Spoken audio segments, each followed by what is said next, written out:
তো hello students, আজকে আমরা শুরু করতে চলেছি ক্লাস 11 ফিজিক্যাল কেমিস্ট্রি এর একটা অত্যন্ত গুরুত্বপূর্ণ চ্যাপ্টার ইকুইলিব্রিয়াম।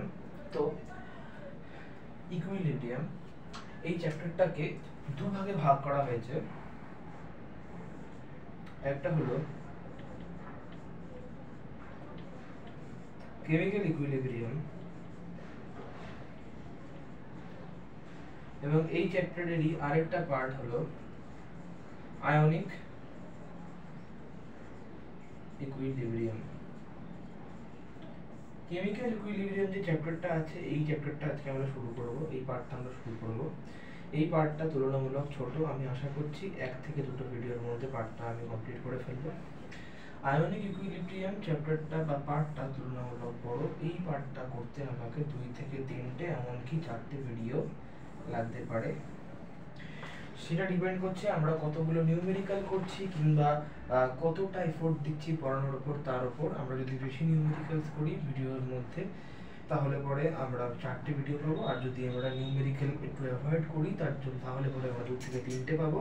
কিন্তু আমরা নিউমেরিক্যাল অ্যাভয়েড করব না, কারণ ইকুইলিব্রিয়াম চ্যাপ্টারটা থেকে বর্তমানে ট্রেন্ড অনুযায়ী অনেক কোয়েশ্চেন্স আসছে, স্পেসিফিক্যালি নিউমেরিক্যাল বেস কোয়েশ্চেনই অনেক আসছে, সে বোর্ড হোক, জয়েন্ট হোক, মেন্স হোক, অ্যাডভান্স হোক, নিট হোক। তো ইকুইলিব্রিয়াম চ্যাপ্টারটা খুবই ইম্পর্টেন্ট একটা চ্যাপ্টার সেই দিক থেকে দেখতে গেলে। তো আমরা আজকে শুরু করব কেমিক্যাল ইকুইলিব্রিয়াম, ঠিক আছে? কিন্তু ইকুইলিব্রিয়াম চ্যাপ্টারটা শুরু করার আগে আমাদেরকে যে জিনিসটা পড়তে হবে সেটা হলো রিঅ্যাকশন সম্বন্ধে আমাদের জানতে হবে। রিঅ্যাকশন সম্বন্ধে জানতে হবে, মানে রিঅ্যাকশন তো আমরা সবাই জানি, কেমিক্যাল রিঅ্যাকশন কি জিনিস সেটা আশা করি সবাই জানে, ঠিক আছে? আমরা আগে রিঅ্যাকশন সম্পর্কে পড়ে নেব। কেমিক্যাল রিঅ্যাকশন কি জিনিস সেটা সবাই জানে আশা করি, যে দুটো বা একটা পদার্থ থাকে, সেটা রাসায়নিকভাবে পরিবর্তিত হয় কোনোভাবে, অন্য কোনো পদার্থের সাথে রিঅ্যাক্ট করে তো নতুন একটা পদার্থ উৎপন্ন করে, তাকে আমরা কেমিক্যাল রিঅ্যাকশন বলে থাকি। সোজা কথায় বলতে গেলে সংজ্ঞা তার আলাদা আছে, সংজ্ঞা এখন আমি বলবো না কারণ তার কোনো কাজ নেই। কিন্তু রিঅ্যাকশনকে আমরা মেনলি দুটো ভাগে ভাগ করে থাকি। তো যদি আমি দেখি রিঅ্যাকশনকে আমরা মেইনলি দুটো ভাগে ভাগ করে থাকি। একটা হলো রিভার্সেবল রিঅ্যাকশন, আরেকটা হলো ইরিভার্সেবল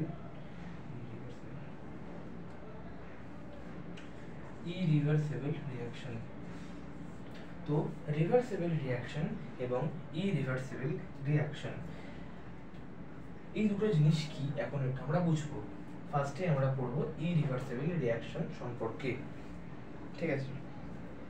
তো ইরিভার্সেবল রিঅ্যাকশন কাকে বলে? যদি আমি ডাইরেক্ট সংজ্ঞা বলতে চাই তাহলে আমরা বলবো যে irreversible reaction is a type of chemical reaction, অনন্য কেমিক্যাল রিঅ্যাকশন বলা ভুল হবে। Irreversible reaction is a type of reaction where the reactants attach themselves to produce a new product, but the product cannot attach themselves or reacts to produce reactant again. তো আমি সংজ্ঞাটা লিখি বোর্ডে, দেন আমি ওটাকে ভেঙে ভেঙে বোঝাবো। আমি জানি যা বললাম কিছু বুঝতে পারলে না।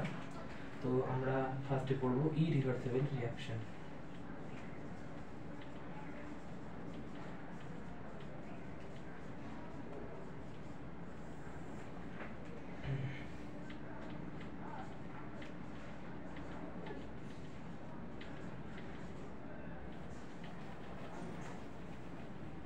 তো আমি যেটা বললাম, it is a type of reaction where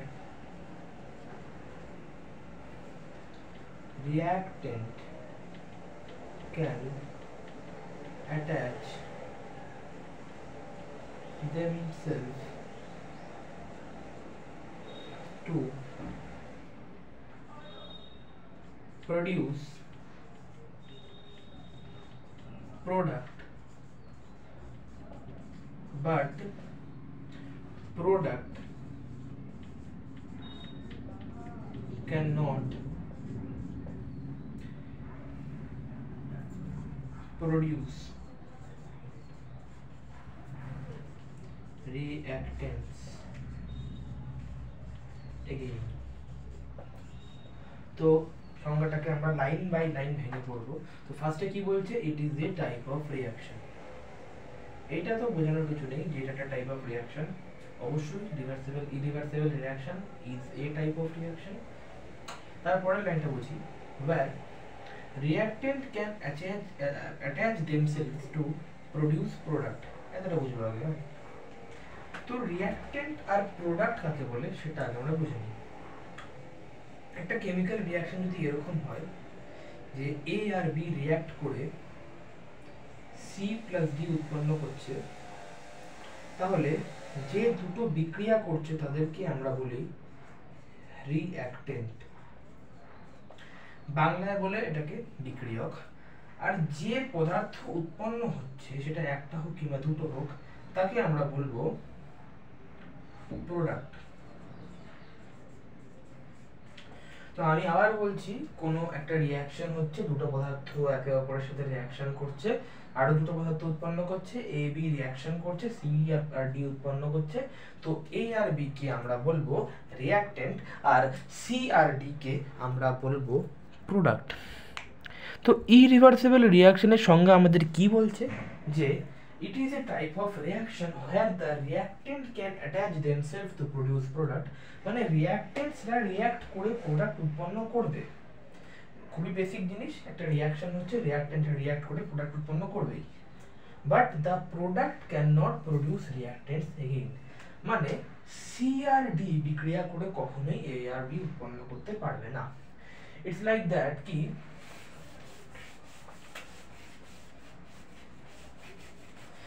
এরকম যে আমরা লিখতে পারি এ প্লাস বি রিঅ্যাক্ট করে সি প্লাস ডি উৎপন্ন করবে, this is reactant, this is product.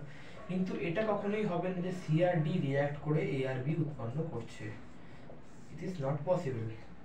এটা possible but this is not possible. এই ফেনোমেনাটা এই রিঅ্যাকশনটাকেই বলা হয়ে থাকে ইরিভার্সিবল রিঅ্যাকশন। মানে যে রিঅ্যাকশনে রিঅ্যাকট্যান্ট বা বিক্রিয়করা একে অপরের সাথে রাসায়নিক বিক্রিয়া করে বিক্রিয়াজাত পদার্থ উৎপন্ন করবে, কিন্তু বিক্রিয়াজাত পদার্থ কখনোই একে অপরের সাথে বিক্রিয়া করে পুনরায় বিক্রিয়ক উৎপন্ন করতে সক্ষম হবে না, তাকে বলা হবে ইরিভার্সিবল রিঅ্যাকশন। ইরিভার্সিবল রিঅ্যাকশনকে বাংলায় কি বলে আমি অ্যাকচুয়ালি জানি না, তোমরা দেখে নেবে সেটা পরে। এটাই হলো ইরিভার্সিবল রিঅ্যাকশনের কনসেপ্ট, ঠিক আছে। এবার আমরা ইরিভার্সিবল রিঅ্যাকশনের কয়েকটা উদাহরণে আসি। ইরিভার্সিবল রিঅ্যাকশন নিয়ে না অ্যাকচুয়ালি চ্যাপ্টারটা নয়, চ্যাপ্টারটা অ্যাকচুয়ালি হলো রিভার্সিবল রিঅ্যাকশন নিয়ে, ওটা পরে আসছি আমি। কিন্তু ইরিভার্সিবল রিঅ্যাকশনের উদাহরণগুলো গুরুত্বপূর্ণ। তো ইরিভার্সিবল রিঅ্যাকশন তাহলে কি বললাম, এই টাইপের রিঅ্যাকশন যে রিঅ্যাকশনগুলোতে রিঅ্যাকট্যান্টরা বিক্রিয়া করে প্রোডাক্ট উৎপন্ন করবে, কিন্তু প্রোডাক্ট কখনোই রিঅ্যাক্ট্যান্ট উৎপন্ন করতে পারবে না। লাইক যদি KClO3 নিই আমরা, KClO3 নিই, ওটাকে যদি আমি হিট দিই তাহলে পরে KCl আর O2 উৎপন্ন হবে। যদি ব্যালেন্স করতে চাই, ব্যালেন্স হয়ে গেছে, তো আমরা দেখতে পাচ্ছি এটাকে একটা ইরিভার্সিবল রিঅ্যাকশন। এটা একটা ইরিভার্সিবল রিঅ্যাকশন। এর মানে KClO3 হিটে ভেঙে গিয়ে KCl আর O2 উৎপন্ন করবে, কিন্তু KCl আর O2 বিক্রিয়া করে কখনোই KClO3 উৎপন্ন করতে পারবে না। This is not possible. তো এটা একটা ইরিভার্সিবল রিঅ্যাকশনের উদাহরণ। এছাড়াও আরো উদাহরণ হয়, লাইক প্রেসিপিটেশন, আশা করি আমরা সবাই বুঝি, যেটাকে বাংলায় আই থিঙ্ক অধক্ষেপ পড়া বলে। তো অধক্ষেপ যদি কোনো রিঅ্যাকশনে পড়ে তাহলে সেটা সাধারণত ইরিভার্সিবল রিঅ্যাকশনই হয়ে থাকে। লাইক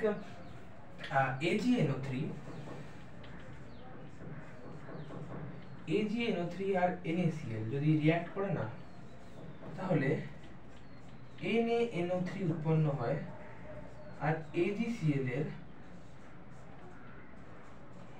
হোয়াইট প্রেসিপিটেশন পড়ে বা হোয়াইট পিপিটি পড়ে, যেটাকে বলে, এটাকে সাদা অধক্ষেপ বলে বাংলায়। তো এই পার্টটা কি, এই পার্টটা হলো রিঅ্যাকট্যান্ট, এই পার্টটা কি, এই পার্টটা হলো এটা কি বলে প্রোডাক্ট। তো আমরা দেখতে পাচ্ছি এখানেও just like any other chemical reaction, দুটো পদার্থ একে অপরের সাথে বিক্রিয়া করে আরো দুটো পদার্থ উৎপন্ন করছে নতুন ধর্ম বিশিষ্ট, কিন্তু এখানে কিন্তু এই প্রোডাক্ট দুটো মানে NaNO3 আর AgCl রিঅ্যাক্ট করে কখনোই কিন্তু এটা উৎপন্ন করতে পারবে না। তো এটাও একটা ইরিভার্সিবল রিঅ্যাকশন, IR মানে ইরিভার্সিবল রিঅ্যাকশন।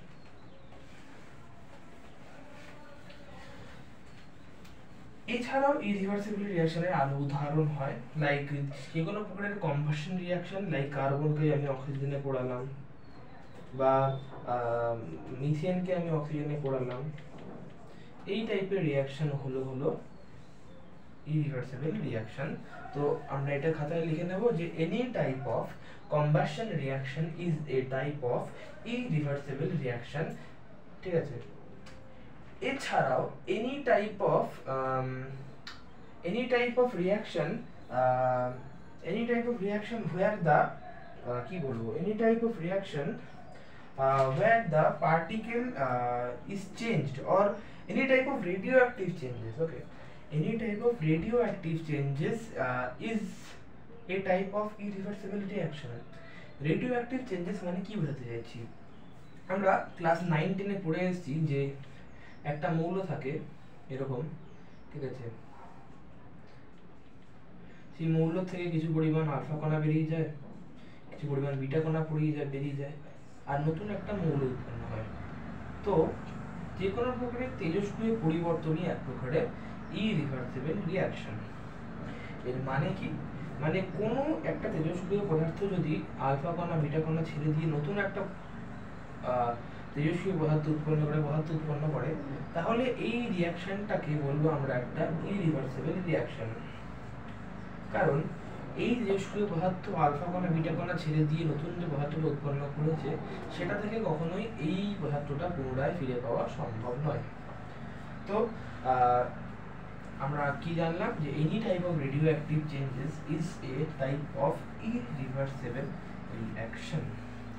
এই জায়গাটায় আমরা একটা জিনিস পড়তে পারি যেটাকে বলা হয়ে থাকে রেডিও অ্যাক্টিভ ডিকে সিরিজ। বাইরে আওয়াজ আসছে আমি জানি, যেটাকে বলা হয়ে থাকে রেডিও অ্যাক্টিভ ডিকে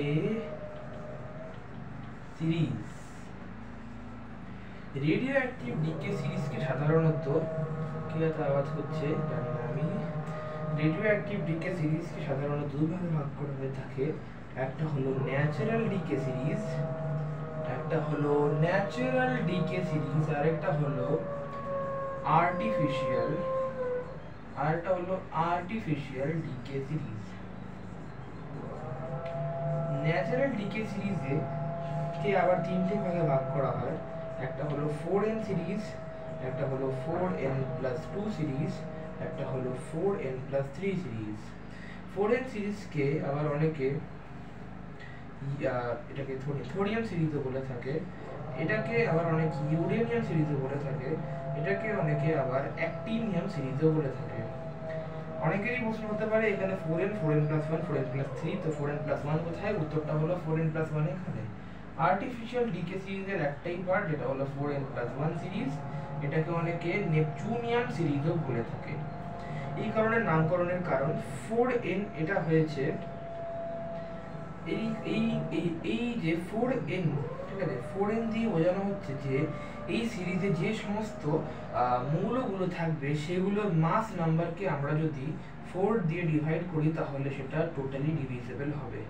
এর ক্ষেত্রে যদি মানে ইউরেনিয়াম সিরিজে 4n+2 সিরিজের ক্ষেত্রে যদি মাস নাম্বারকে 4 দিয়ে ডিভাইড করি তাহলে 2 ভাগশেষ থাকবে, আর এই অ্যাক্টিনিয়াম সিরিজ অথবা 4n+3 সিরিজের ক্ষেত্রে 3 ভাগশেষ থাকবে। আশা করি বুঝতে পারছো।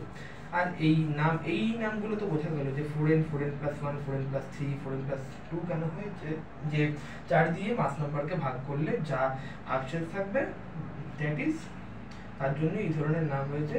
লাইক 4n সিরিজে আমাদের ফার্স্ট যে এলিমেন্টটা সেটা হলো গিয়ে সেটা হলো I think thorium 232 90, like thorium 232 কে যদি আমি 4 দিয়ে ডিভাইড করি তাহলে এটা টোটাল ডিভাইড হয়ে যায় 58, এটা ডিভাইড হয়ে যায়, আই থিংক হ্যাঁ 58 ডিভাইড হয়ে যায়। যেহেতু 4n সিরিজের ফার্স্ট মৌল থোরিয়াম, তার জন্য এটাকে থোরিয়াম সিরিজও বলে। আবার 4n+2 সিরিজের ক্ষেত্রে ফার্স্ট মৌল ইউরেনিয়াম, তাই এটাকে ইউরেনিয়াম সিরিজও বলে। 4n+3 সিরিজের ক্ষেত্রে ফার্স্ট মৌল অ্যাক্টিনিয়াম, তাই এটাকে অ্যাক্টিনিয়াম সিরিজও বলে। এন্ড এখানেও ব্যাপারটা সেম, 4n+1 সিরিজের ক্ষেত্রে ফার্স্ট মৌল নেপচুনিয়াম, তাই এটাকে অনেকে নেপচুনিয়াম সিরিজও বলে থাকে। ইন্টারেস্টিং ব্যাপার হলো ন্যাচারাল ডিকে সিরিজ সবসময় একটাই মৌল দিয়ে শেষ হতে পারে, সেটা হলো পিবি। ইয়েস, যে কোনো ন্যাচারাল ডিকে সিরিজ পিবি দিয়ে শেষ হবে, জাস্ট তাদের মাস নাম্বারগুলো আলাদা হবে। আর আর্টিফিশিয়াল ডিকে সিরিজের ক্ষেত্রে শুধুমাত্র এটা আলাদা, আর্টিফিশিয়াল ডিকে সিরিজ শেষ হয় বিআই দিয়ে। ওকে, শুধুমাত্র আর্টিফিশিয়াল ডিকে সিরিজের ক্ষেত্রেই একটু ব্যাপারটা আলাদা, আর বাকি যে কোনো ন্যাচারাল ডিকে সিরিজ পিবি মৌল দিয়ে শেষ হবে।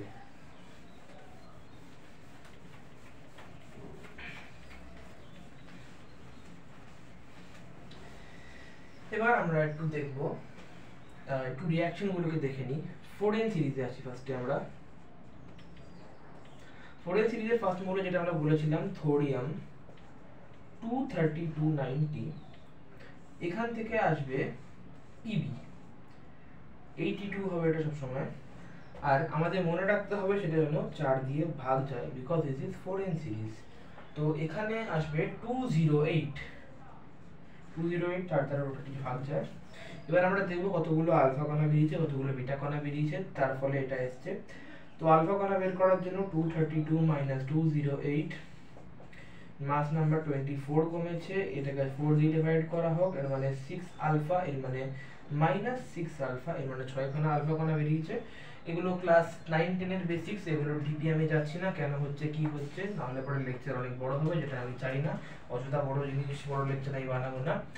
আর অন্যদিকে এখানে যেহেতু 6টা আলফা বেরিয়ে গেছে, তো 90 - 6 × 2 এর মানে 12, 90 - 12 88, কিন্তু আমাদের আনতে হবে, সরি 90 - 12 88 না, সরি 90 - 12 78, এখানে আমাদের আনতে হবে 82। এর মানে 82 থেকে যদি আমরা 78 বাদ দিয়ে দিই তাহলে 4, এর মানে 4টে বিটা কণা বেরিয়েছে। আশা করি বুঝতে পারছো কেন, কারণ আলফা কণার মাস নাম্বার 4, চার্জ 2, আর বিটা কণার অল্প দিকে মাস 0 আর এটা চার্জ -1। তো আশা করি বুঝতে পারছো, এগুলো খুব কমপ্লিকেটেড বিষয় কিছু না। তো এটা হলো মেইন রিঅ্যাকশন, এটা লিখে রাখবে 4n সিরিজ লিখে, যে থোরিয়াম 90 232 থেকে পিবি 208 82 আসছে, যখন 6টা আলফা কণা বেরিয়ে যাচ্ছে আর 4টে বিটা কণা বেরিয়ে যাচ্ছে। Okay, next is 4n+2 series. 4n+2 series, okay.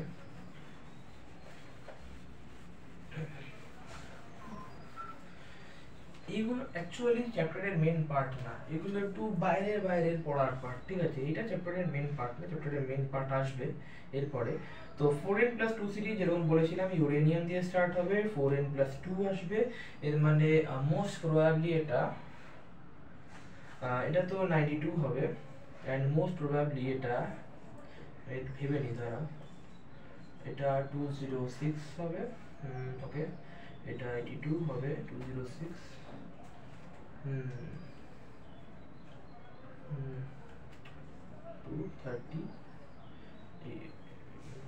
238, okay 238 uranium 238 92 থেকে পিবি 206 82 যাব। এর আগেরটা আশা করি খেয়াল করেছো, পিবি 208 ছিল, এটা পিবি 206, কেন? এটা 4n+2 সিরিজ, 4 দিয়ে ভাগ করো দেখবে 2 ভাগশেষ থাকছে, তো 4n+2 ওখান থেকেই আসছে। 238 থেকে 206 যেতে হবে, মানে 238 - 206 32 আসবে। যদি এটা ডিভাইড বাই 4 করে দিই তাহলে পরে -8 থাকবে, এর মানে 8 খানা আলফা কণা বেরিয়ে গেছে। যেহেতু 8 খানা আলফা কণা বেরিয়ে গেছে, তো 92, তো চার্জও কমে যাবে 16, কমে গিয়ে হবে 676, কিন্তু এখানে 82 আনতে হবে, মানে 82 - 76 এর মানে 6, এর মানে 6 বিটা কণা আর 8টা আলফা কণা বেরালে এই রিঅ্যাকশনটা কমপ্লিট হবে। এগুলো এক একটা ইরিভার্সিবল রিঅ্যাকশন। যেরকম আমি বললাম যে কোনো প্রকারের রিয়াকশন যেগুলো রেডিও অ্যাক্টিভ চেঞ্জেস হয় যেগুলোতে, সেগুলো এক একটা ইরিভার্সিবল রিয়াকশন। তো এটাও একটা ইরিভার্সিবল রিয়াকশন। এরপরে আমি আসবো 4n+3 সিরিজে।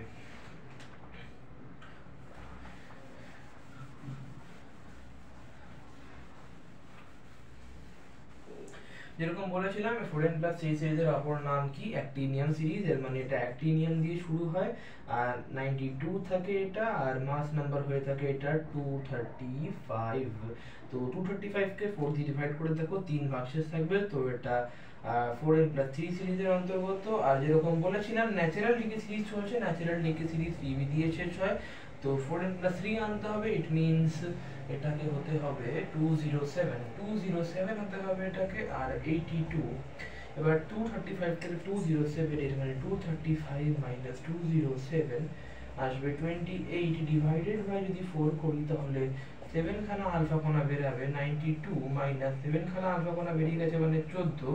এর মানে এখান থেকে আসবে 78, কিন্তু আমাদের দরকার হলো 82। এর মানে আমাদের আরো 4 খানা বিটা কণা বের করে দিতে হবে, তাহলে পরেই আমরা এই রিঅ্যাকশনটা কমপ্লিট করতে পারবো। আমি এই আলফা কণা বিটা কণা বেরানোর ক্ষেত্রে আমি ডিটেইলসে যাচ্ছি না, আশা করছি তোমরা জানো। যদি ভুলে গিয়ে থাকো আরেকবার ক্লাস 10-9 পড়ে আসো, আমার কিছু করার নেই।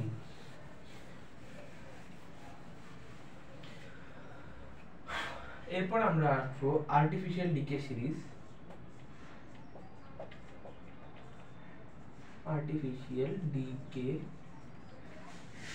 সিরিজ যেটাকে 4n+1 সিরিজও বলা হয় থাকে।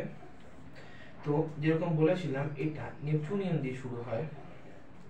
নেপচুনিয়াম 93, 4n+1, তো এটা হবে 230, নো সরি 230, দিস ইজ 230, হ্যাঁ 237, 237 দিয়ে শুরু হবে। এটা 4 দিয়ে ভাগ করলে অ্যাক্টিভ ভাগশেষ থাকে, আর এটা এন্ড হবে, এটা এন্ড হয় নেপচুনিয়াম দিয়ে শুরু হয়, এটা এন্ড হয় বিআই বিসমাথে। এটা 83, 209। তো 237 থেকে আমরা যদি 209 বাদ দিয়ে দিই তো 28 পড়ে থাকে, এটাকে 4 দিয়ে ডিভাইড করব, তাহলে পরেই আমরা আলফা কণা পেয়ে যাব। আর 93 থেকে যদি আমি 7টা আলফা কণা বেরিয়েছে, মানে 7 দুগুণে 14, 14 বাদ দিই তাহলে পরে এখানে পড়ে থাকবে সামথিং অ্যারাউন্ড 79। 83 দরকার আমাদের, 79 এসছে, এর মানে 79 থেকে 89 থেকে 70, 83 থেকে 79 বাদ দেব, এখানে পড়ে থাকবে আই থিংক 4। এর মানে 4টে বিটা কণা বেরালে আর 7টা আলফা কণা বেরালে আমরা এটা পাবো। এর আগেরটাও সেমই ছিল, 7টা আলফা 4টে বিটা বেরিয়েছিল, এটাও সেম 7টা আলফা 4টে বিটা বেরিয়েছে। তো এখানেই আমরা আমাদের যে ইরিভার্সিবল রিঅ্যাকশন আছে সেই পার্টটাকে শেষ করতে পারি, কারণ এরপর ইরিভার্সিবল রিঅ্যাকশন এই চ্যাপ্টারে আর কোথাও আসবে না। এই চ্যাপ্টারটা মেইনলি রিভার্সিবল রিঅ্যাকশনের উপর বেস করে, এবং আমরা চ্যাপ্টারের মেইন যে পার্টটা আছে সেটা শুরু করতে চলেছি এবার। আশা করি সবকিছু রেকর্ড হয়েছে ভালোভাবে। এবার আমরা আসবো রিভার্সিবল রিঅ্যাকশন। আই থিঙ্ক সবকিছু বলা হয়ে গেছে, ভেবে নিই একবার। সব বলে দিচ্ছি। রিভার্সিবল রিঅ্যাকশন,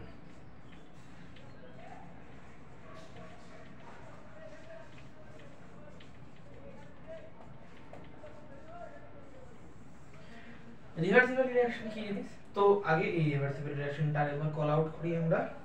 এই রিভার্সিবল রিঅ্যাকশন কি? A type of reaction where reactant attach themselves to produce product, but product cannot produce reactant again. তো irreversible reaction আমরা পড়লাম। তাহলে রিভার্সিবল রিঅ্যাকশন কি হবে? খুব ইজি ব্যাপার, যে রিঅ্যাকশনে বা this is a type of reaction where the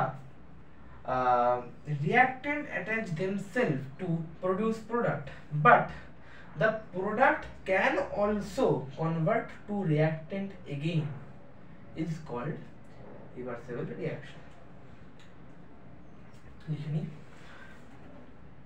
This is a type of reaction where the reactants can attach themselves to produce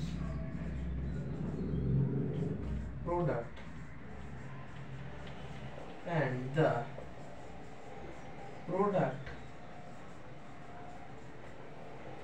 can also convert themselves to reactants. তো আমরা আবার ভেঙে ভেঙে বুঝবো সংজ্ঞাটাকে। তো ফার্স্টে কি, this is the type of reaction, এটা তো বোঝার কিছু নেই, এটা তো ফর্মালিটি বলা যেতে পারে। where the reactant can attach themselves to produce product, যে কোনো কেমিক্যাল রিঅ্যাকশনের বেসিক যে দুটো রিঅ্যাকটেন্ট আছে তারা রিঅ্যাকশন করছে, রিঅ্যাকশন করে প্রোডাক্ট উৎপন্ন করছে, দুটো পদার্থ বিক্রিয়া করছে, নতুন দুটো পদার্থ উৎপন্ন করছে, যে কোনো কেমিক্যাল রিঅ্যাকশনের বেসিক জিনিস where the reactant can attach themselves to produce product। ঠিক আছে, এটা তো যে কোনো কেমিক্যাল রিঅ্যাকশনই হয়, বাট রিভার্সিবল রিঅ্যাকশনের ক্ষেত্রে স্পেশাল কি জানো? এখানে স্পেশাল হলো যে প্রোডাক্টগুলোও একে অপরের সাথে বিক্রিয়া করে আবার রিঅ্যাকটেন্ট উৎপন্ন করতে পারবে। ইয়েস, রিভার্সিবল রিঅ্যাকশন মানে কি? রিভার্সিবল রিঅ্যাকশন মানে রিঅ্যাকটেন্ট যেমন প্রোডাক্ট উৎপন্ন করতে পারবে তেমনি প্রোডাক্টও রিঅ্যাকটেন্ট উৎপন্ন করতে পারবে। এবং ইন্টারেস্টিংলি একটা টাইম পর রিঅ্যাকটেন্ট থেকে প্রোডাক্ট উৎপন্ন হওয়ার হার আর প্রোডাক্ট থেকে রিঅ্যাকটেন্ট উৎপন্ন হওয়ার হার একটা নির্দিষ্ট টাইমের পর ইকুয়ালাইজ হয়ে যাবে। This is the speciality of reversible reaction. ধরো তুমি স্কুলে তোমার এক শত্রু আছে, ঠিক আছে, কোনো কারণে তোমার সেই শত্রু, তার সাথে তোমার মাঝে মাঝেই মারামারি লাগে, সে তোমাকে এসে একটা চড় মারলো, তুমি কি তাকে ছেড়ে দেবে? অবশ্যই না। তুমি যদি ভীতু না হও, সেই দিক থেকে বলতে গেলে তুমি যদি ভীতু না হও, তখন তুমিও তাকে একটা ঘুরিয়ে চড় মারবে, তখন সে আবার রেগে যাবে, তখন সে আবার তোমাকে ঘুরিয়ে চড় মারবে, এরকম ভাবে একটা বিরাট বড় মারামারি লাগবে, তাই তো? একটা টাইম পর কি হবে, ওর তোমাকে মারা আর তোমার ওকে মারা প্রায় ইকুয়ালাইজ হয়ে যাবে। এটাই হলো রিভার্সিবল রিঅ্যাকশন। ও তোমাকে মারলো, তুমি ওকে মারলে, রিঅ্যাকটেন্ট প্রোডাক্ট উৎপন্ন করলো, প্রোডাক্টও রিঅ্যাকটেন্ট উৎপন্ন করতে পারবে। একটা টাইম পর দুজনেই থেমে যাবে, এর মানে কি দুজনের একে অপরকে মারা কমপ্লিট। একটা টাইম পর এখানেও রিঅ্যাকশন থামবে না, এখানে রিঅ্যাকশন থেমে যায় না, এখানে রিঅ্যাকশন সমানে চলতে থাকে, কিন্তু কি হবে জানো তো, রিঅ্যাকটেন্ট আর প্রোডাক্টের যে কনসেন্ট্রেশন থাকে সেটা সেম হয়ে যাবে, ওটাই আলাদা পরে আসছি। তো আমি যেটা বললাম, রিভার্সিবল রিঅ্যাকশন বেসিক্যালি কি জিনিস, রিঅ্যাকটেন্ট যেমন প্রোডাক্ট উৎপন্ন করতে পারবে, প্রোডাক্টও তেমনি রিঅ্যাকটেন্ট উৎপন্ন করতে পারবে। আর এই রিভার্সিবল রিঅ্যাকশনটা কি জিনিস, ধরো তুমি তোমার ঘরে একটা বিশাল ভীতু ছেলে আছে যাকে সবাই বুলি করে, ঠিক আছে, তুমি তাকে একটা চড় মারলে, যেহেতু সে ভয় পায় সে তোমাকে আর মারবে না। এর মানে কি হলো, রিঅ্যাকটেন্টই খালি প্রোডাক্ট উৎপন্ন করতে পারলো, মানে তুমি ওকে চড় মারলে কিন্তু ও কিছু করতে পারলো না তোমাকে, কিন্তু প্রোডাক্ট রিঅ্যাকটেন্ট উৎপন্ন করতে পারলো না। এটা হলো ইরিভার্সিবল রিঅ্যাকশন। কিন্তু যদি রিভার্সিবল রিঅ্যাকশনের ক্ষেত্রে আসি, ব্যাপারটা টোটালি বিপরীত, যে রিঅ্যাকটেন্ট যেমন প্রোডাক্ট উৎপন্ন করতে পারে তেমনি প্রোডাক্টও রিঅ্যাকটেন্ট উৎপন্ন করতে পারে। এটা হলো রিভার্সিবল রিঅ্যাকশনের চিহ্ন। এর মানে কি বোঝাচ্ছে যে এদিকেও যেমন বিক্রিয়া হচ্ছে অপোজিটেও যেমন সিমনি বিক্রিয়া হচ্ছে, ঠিক আছে। তো এটাকেই সাধারণত বলে থাকা হয় রিভার্সেবল রিঅ্যাকশন। এবার রিভার্সেবল রিঅ্যাকশন নিয়েই আমাদের পুরো চ্যাপ্টারটা রয়েছে। ফার্স্টে আমরা রিভার্সেবল রিঅ্যাকশনের কয়েকটা উদাহরণ দেখব।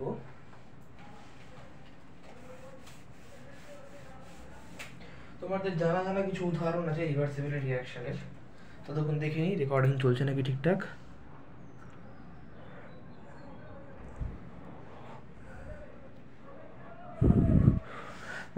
আচ্ছা, রেকর্ডিং ঠিকঠাকই চলছে মোটামুটি। আই থিঙ্ক একটুখানি কালি ঢালতে হয় পেনে। আমি এই পার্টটা পড়িয়ে কালি ঢেলে নেবো পেনে। তো রিভার্সেবল রিঅ্যাকশনের কয়েকটা উদাহরণ লিখি।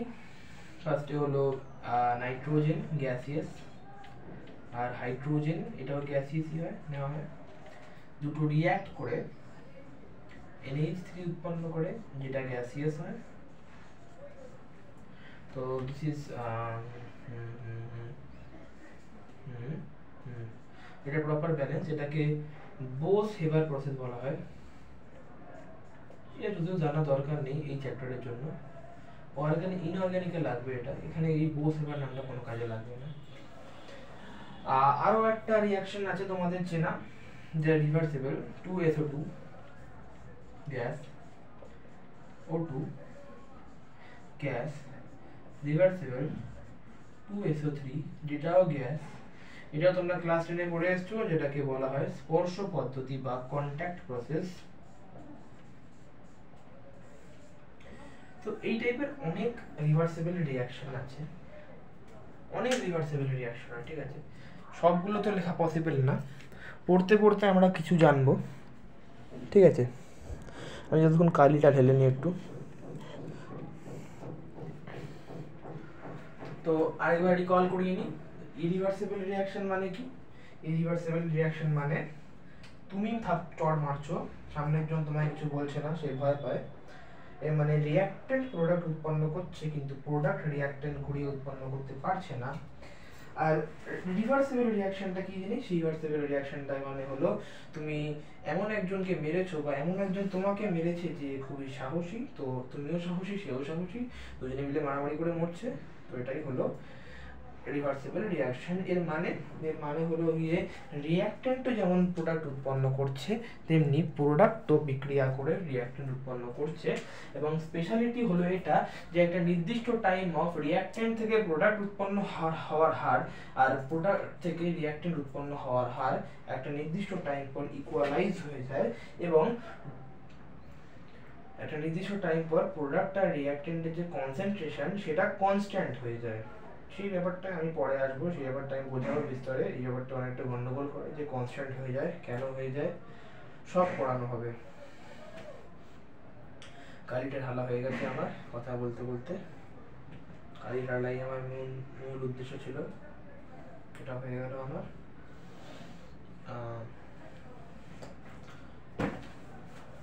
আচ্ছা, পরে কি আছে? আচ্ছা, আগে তোমাদের আমি বোঝাবো what is backward reaction and what is forward reaction. ফরওয়ার্ডটা আগে বলাই ঠিক, what is forward reaction, what is backward reaction. তো আমরা একটা জেনারেল ফর্ম লিখব রিভার্সিবল রিঅ্যাকশনের। এটাকে কি বলে? এটাকে বলে রিঅ্যাক্ট্যান্ট। এটাকে কি বলে? এটাকে বলে প্রোডাক্ট। তো রিভার্সিবল রিঅ্যাকশন যেটা কি বললাম, রিঅ্যাক্ট্যান্ট থেকে প্রোডাক্ট উৎপন্ন হচ্ছে, প্রোডাক্ট থেকে রিঅ্যাক্ট্যান্ট উৎপন্ন হচ্ছে, তাই তো? তো রিঅ্যাক্ট্যান্ট থেকে প্রোডাক্ট উৎপন্ন হচ্ছে, দেখো উপরে রিঅ্যাক্ট্যান্ট থেকে প্রোডাক্টের দিকে অ্যারো দেওয়া, আর প্রোডাক্ট থেকে রিঅ্যাক্ট্যান্ট উৎপন্ন হচ্ছে দেখো নিচে প্রোডাক্ট থেকে রিঅ্যাক্ট্যান্টের দিকে অ্যারো দেওয়া। রিঅ্যাক্ট্যান্ট থেকে প্রোডাক্ট উৎপন্ন হওয়াকে বলা হয়ে থাকে ফরওয়ার্ড রিঅ্যাকশন। আবার বাইরে আওয়াজ হচ্ছে, খুব বাজে দিন চুজ করেছি রেকর্ড করার জন্য। আর প্রোডাক্ট থেকে রিঅ্যাকশন উৎপন্ন হওয়াকে বলা হয়ে থাকে ব্যাকওয়ার্ড রিঅ্যাকশন।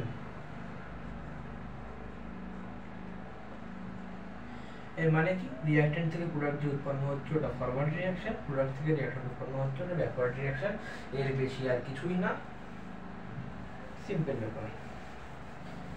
এবার আমরা চ্যাপ্টারের মেইন কোয়েশ্চেনে ঢুকতে চলেছি, that is what is chemical equilibrium. মানে চ্যাপ্টারের নামে আমরা ফার্স্ট কোয়েশ্চেন পাবো।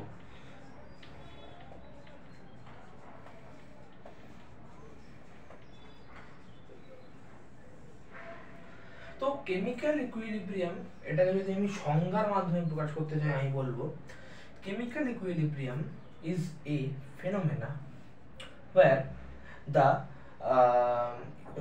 in a reversible reaction the rate of forward reaction and rate of backward reaction becomes equal, and the concentration of both the reactant and product becomes constant, is called chemical equilibrium. Okay, এর মানে কি? Chemical equilibrium is a phenomena, it is a phenomena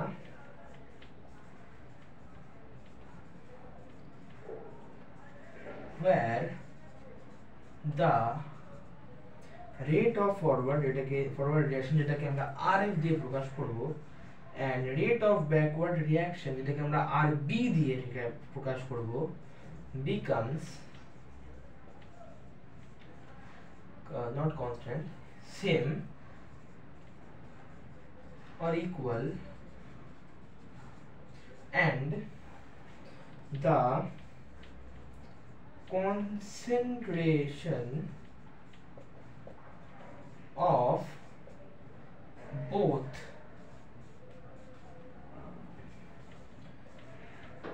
reactants and product becomes constant or remains unchanged.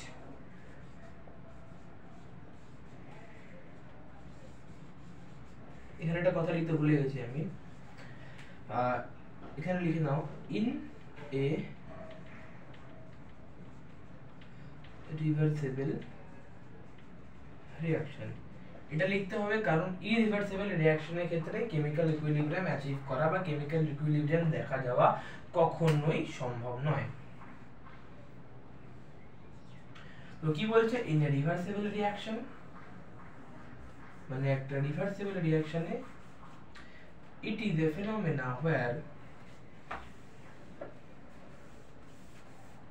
এই পার্টটা তো বোঝার কিছু নেই, এটা একটা ফিনোমেনা, এটা একটা রিভার্সিবল রিঅ্যাকশনে হয়, সহজ কথা। The rate of backward reaction মানে RF and rate of backward reaction মানে RB, the rate of forward reaction মানে RF R rate of backward reaction মানে RB become same or equal। এতটা বুঝি, ফার্স্টে বুঝবো rate of backward reaction, rate of forward reaction কি।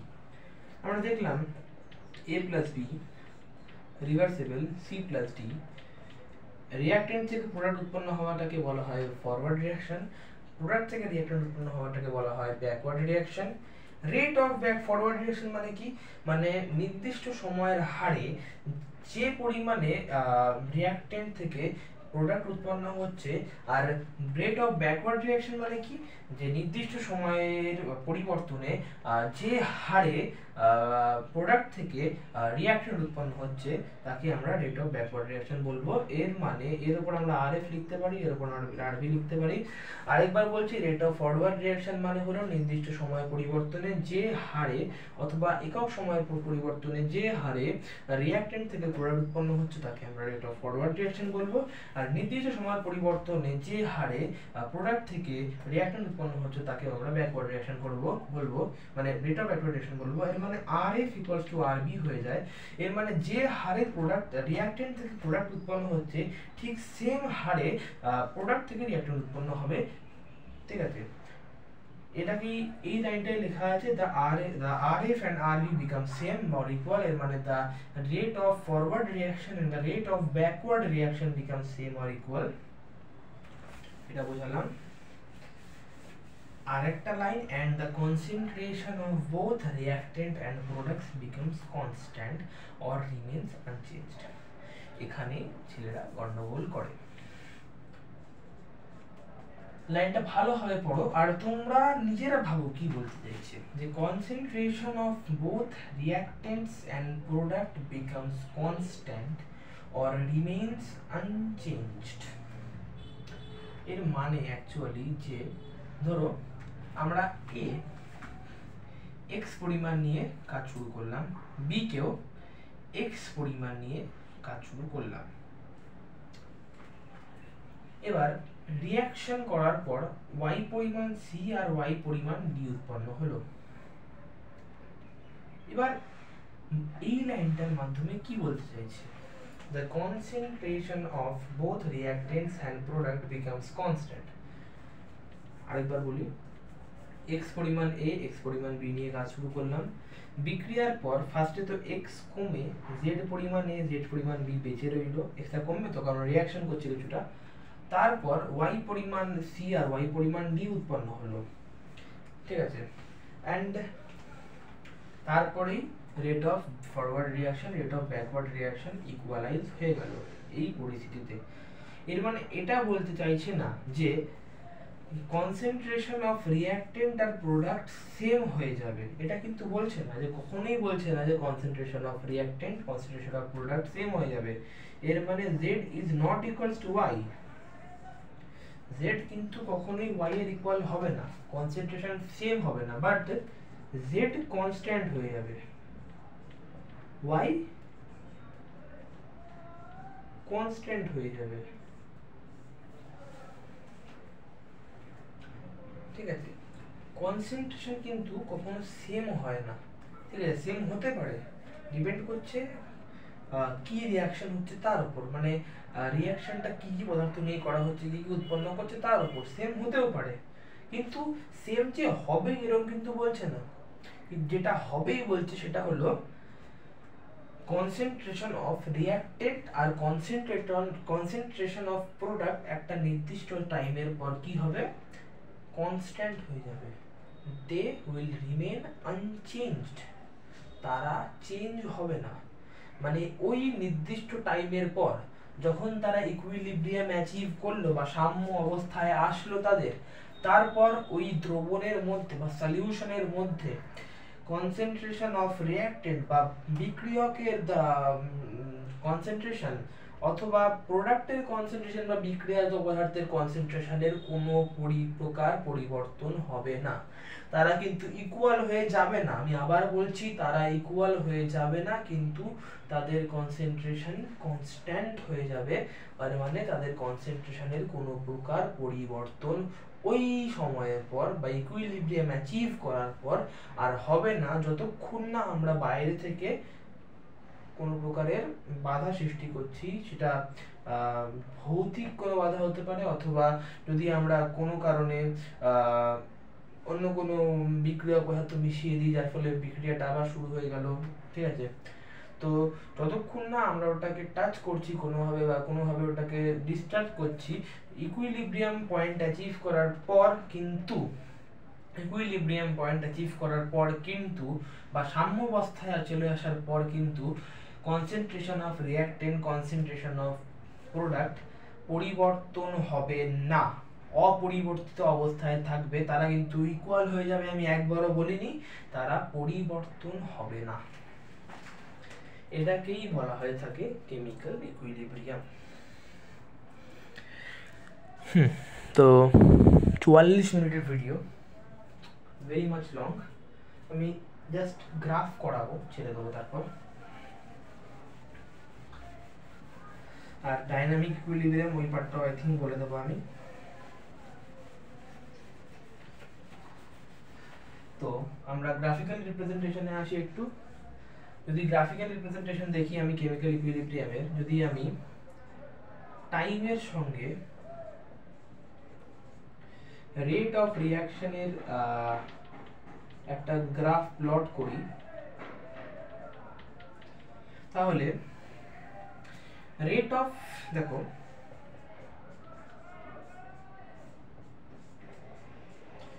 প্রথম দিকে কি হবে, প্রথম দিকে তো খালি রিঅ্যাকট্যান্ট থাকবে সলিউশনে, প্রোডাক্ট তো তখন উৎপন্ন হয়নি, যখন রিঅ্যাকশন স্টার্ট হচ্ছে প্রথমে খালি রিঅ্যাকট্যান্টই থাকবে। ধরো এটা x মোল আছে, এটা x মোল আছে, তারপর রিঅ্যাকশন স্টার্ট হলো, তো প্রথম দিকে কোন টাইপের রিঅ্যাকশনের হার সবচেয়ে বেশি হবে? অবশ্যই ফরওয়ার্ড রিঅ্যাকশন, কারণ খালি রিঅ্যাকট্যান্টই আছে, ফরওয়ার্ড রিঅ্যাকশন শুরু হবে, এর মানে আরএফ শুরু হয়ে যাবে, মানে রেট অফ ফরওয়ার্ড রিঅ্যাকশন বাড়তে থাকবে, ঠিক আছে? সরি, রেট অফ রিঅ্যাকশন মানে ফরওয়ার্ড রিঅ্যাকশন শুরু হবে, তো প্রথম দিকে ফরওয়ার্ড রিঅ্যাকশন শুরু হবে, মানে ফরওয়ার্ড রিঅ্যাকশনের মান সবার উপরে থাকবে, সবার আগে, তো ফরওয়ার্ড রিঅ্যাকশন সবার উপরে।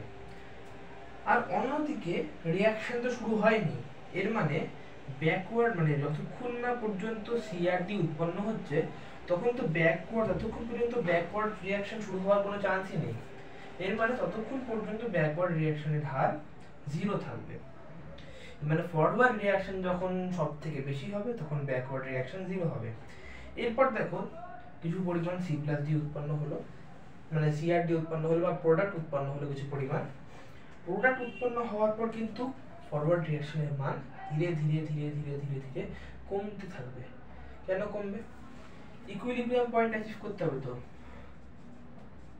ইকুইলিব্রিয়ামে আসতে হবে, তো জিনিসটাকে ইকুইলিব্রিয়ামে আসার জন্য কি করতে হবে?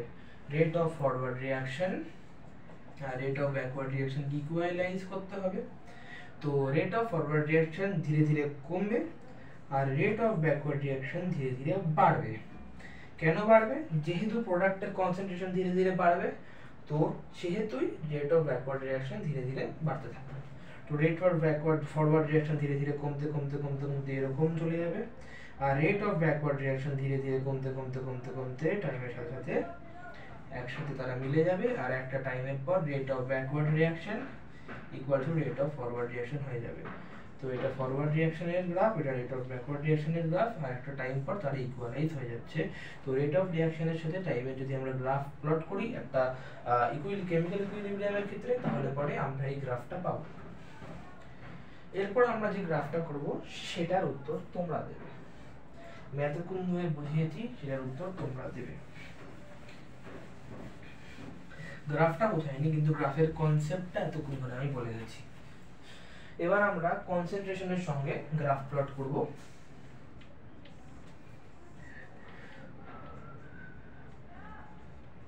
কনক মানে কনসেন্ট্রেশন, তিনটে গ্রাফ প্লট করব, তোমাদের বলতে হবে কোন গ্রাফটা সঠিক।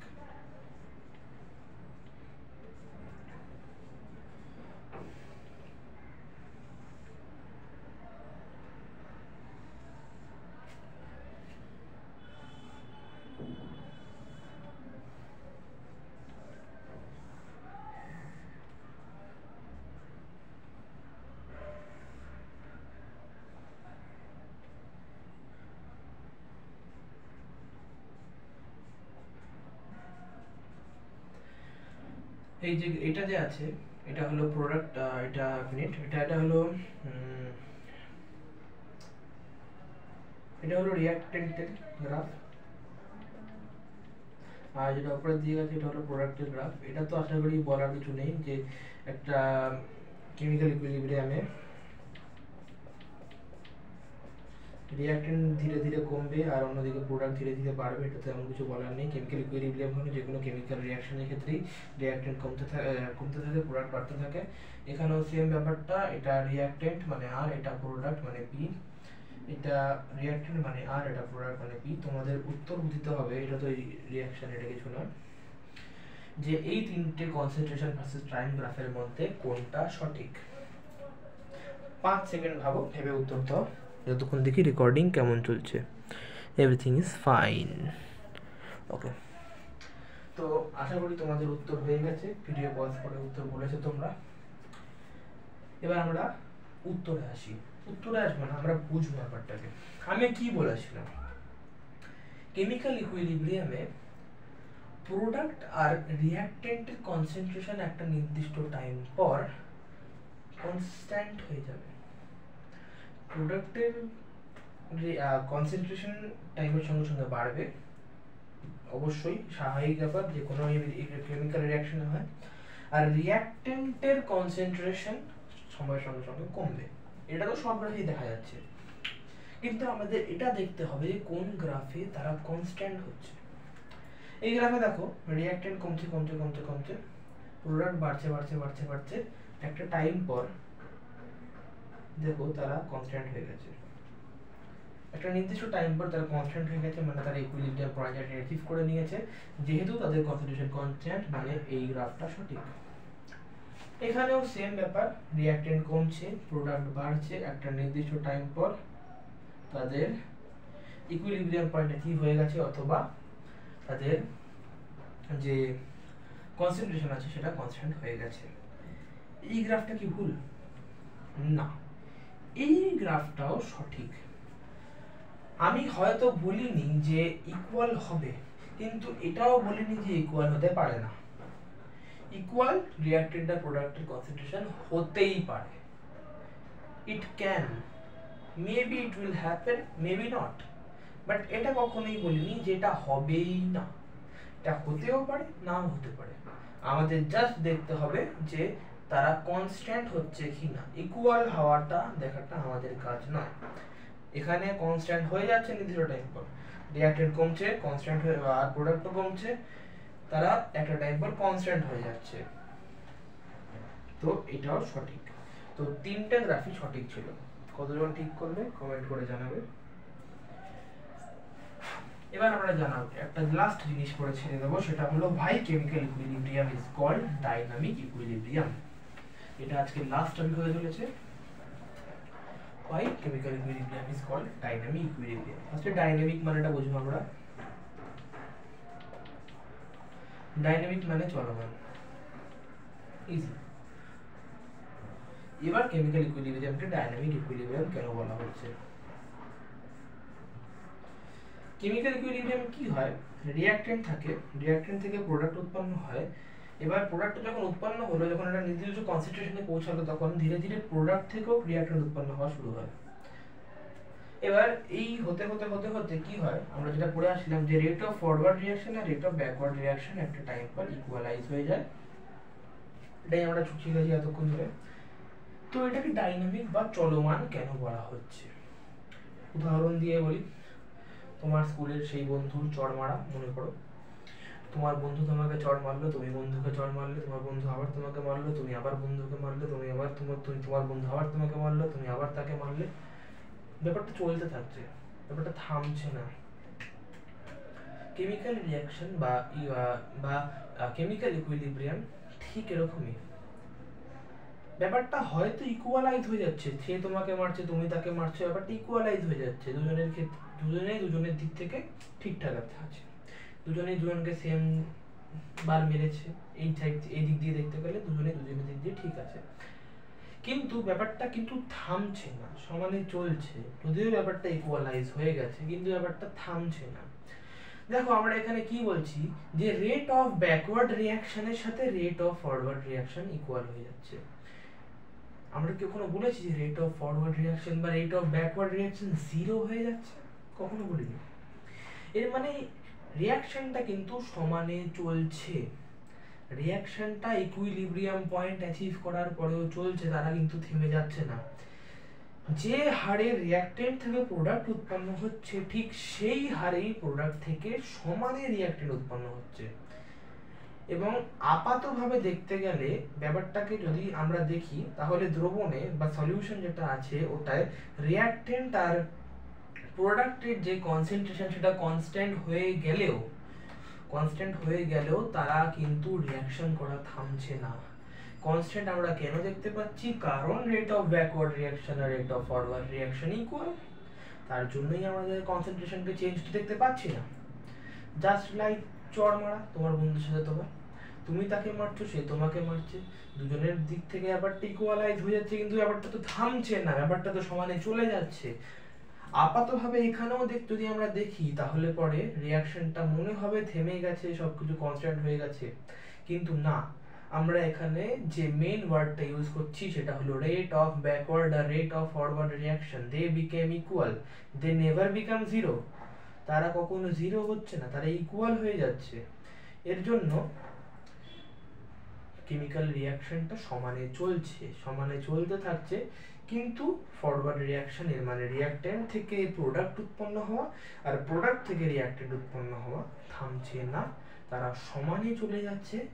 এই কারণে কি হচ্ছে, আপাতভাবে আমরা দেখলে মনে হচ্ছে রিয়াকশন থেমে গেছে, কিন্তু অ্যাকচুয়ালি রিয়াকশন থামেনি, রিয়াকশনটা চলমান। যেহেতু রিয়াকশনটা চলমান, তাই কেমিক্যাল ইকুইলিব্রিয়ামকে আমরা বলছি ডাইনামিক ইকুইলিব্রিয়াম বা চলমান সাম্যাবস্থা। এটা আপাত দিক থেকে দেখতে গেলে স্থির, কিন্তু অ্যাকচুয়ালি রিয়াকশনটা চলে যাচ্ছে। আজকের ক্লাসের জন্য এতটাই। আমি যতটা পড়াবো ভেবেছিলাম ততটা পড়াতে পারিনি, কারণ হয়তো আমি বেশি এক্সপ্লেনেশনে ঢুকে গেছি, একই কথা অনেকবার বলেছি। তবে আই থিঙ্ক যতটা পড়িয়েছি অনেক ভালো পড়িয়েছি। কিছু ভুল থাকলে অবশ্যই বলবে। তো আজকের জন্য এতটাই। কেমিক্যাল ইকুইলিব্রিয়ামের নেক্সট লেকচার আমি তাড়াতাড়ি আনার চেষ্টা করব।